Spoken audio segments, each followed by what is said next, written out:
ब्रजेश पाठक जी, अगर आपकी योगी सरकार में कोई सुनवाई नहीं है और वो 40 चूहे जो मीटिंग कर रहे थे, जिनको एक धमकी देने पे भाग गए चूहे, वो 40 चूहे उस धमकी देने वाले व्यक्ति से यह नहीं पूछ रहे हैं कि तुम अपने समाज की मीटिंग लगातार कर रहे हो, अन्य समाज की मीटिंगें लगातार हो रही हैं, उन पर रोक क्यों नहीं लग रहा है।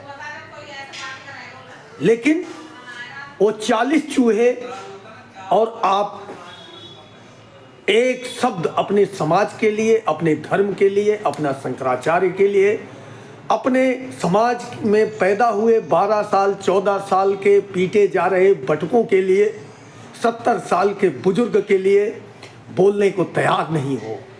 दूसरी पे आ जाओ, प्रदेश में हो रहे लगातार भ्रष्टाचार पर, अत्याचार पर, गुंडाराज पर बोलने को तैयार नहीं हो।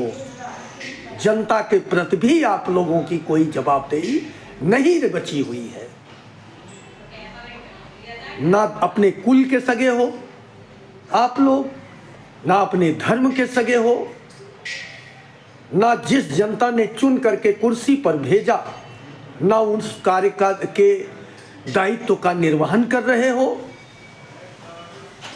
अब बेवकूफ बनाने के लिए जाति के नाम पर, धर्म के नाम पर, क्षेत्रवाद के नाम पर तरह तरह की नौटंकी करके वोट लेने के प्रयास करेंगे आप लोग। लेकिन ध्यान रखना, अगर आपकी योगी आदित्यनाथ की सरकार में आपकी और केशव मौर्य की सुनी नहीं जा रही है। केशव मौर्य जी का नाम इसलिए लिया क्योंकि केशव मौर्य जी ने कहा था कि भगवान शंकराचार्य जी का हम आदर करते हैं, जो हुआ गलत हुआ, हमें टाइम मिलेगा तो हम जाएंगे, मनाएंगे और स्नान कराएंगे। आप कहाँ बिजी हैं? कौन से देश में रह रहे हैं कि वीजा नहीं मिल रहा है? आप लोग दबाव में हो, आप लोगों की हिम्मत नहीं है कि एक शब्द बोल सको योगी जी के खिलाफ। अगर योगी जी डांट दें तो आप लोग बैठे रहोगे, कई दिन तक उठोगे नहीं। यह है हिम्मत आप लोगों की।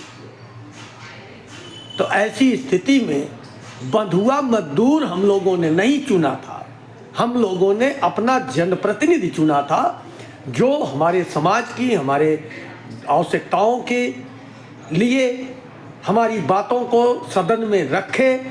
अधिकारी कर्मचारी जो भ्रष्टाचारी हैं उनसे हमारा प्रतिनिधि लड़े, कानूनी कार्रवाई करवाए, महंगाई पे कंट्रोल करवाए, भ्रष्टाचार से समाज को मुक्त करवाए, गाय माता को रक्षित करवाए। इसके लिए चुना गया था। आप लोगों के बस का तो कुछ है नहीं, क्योंकि आप लोग जब से गद्दी पर बैठे हो तब से हिंदू खतरे में है। मान्यवर आप लोग इस्तीफा दे दो, हिंदू खतरे से बाहर हो जाए।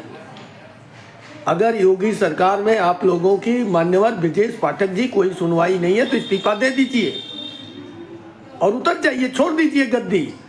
ये कुर्सी ही तो है, अर्थ ही थोड़ी है कि आदमी उठ नहीं सकता। छोड़िए, इस्तीफा दीजिए, अच्छा काम करेंगे, समाज के लिए करेंगे, दोबारा फिर चुन के आएंगे। क्यों चिपके हुए हैं? ओम प्रकाश राजभर हो गए हैं कि कुर्सी के लिए कुछ भी करेंगे। संजय निषाद जी हो गए हैं कि जाति के नाते वोट लेंगे और कुर्सी के लिए कहीं भी बेच मारेंगे। होश में आइए आप लोग। सभी ब्राह्मण कुल के जितने भी विधायक, जितने भी सांसद हैं, सभी से मेरा निवेदन है, अभी भी समय है, सारे मिल करके इस्तीफा दीजिए इस सरकार से।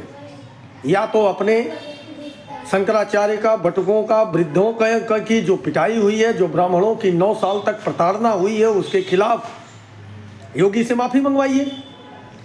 अगर योगी माफ़ी नहीं मांगते हैं तो आप लोग इस्तीफा दीजिए, दूसरा रास्ता नहीं है। और आदरणीय यूजीसी के विरोध में आप किसी ब्राह्मण समाज के नेता ने एक शब्द नहीं बोला है।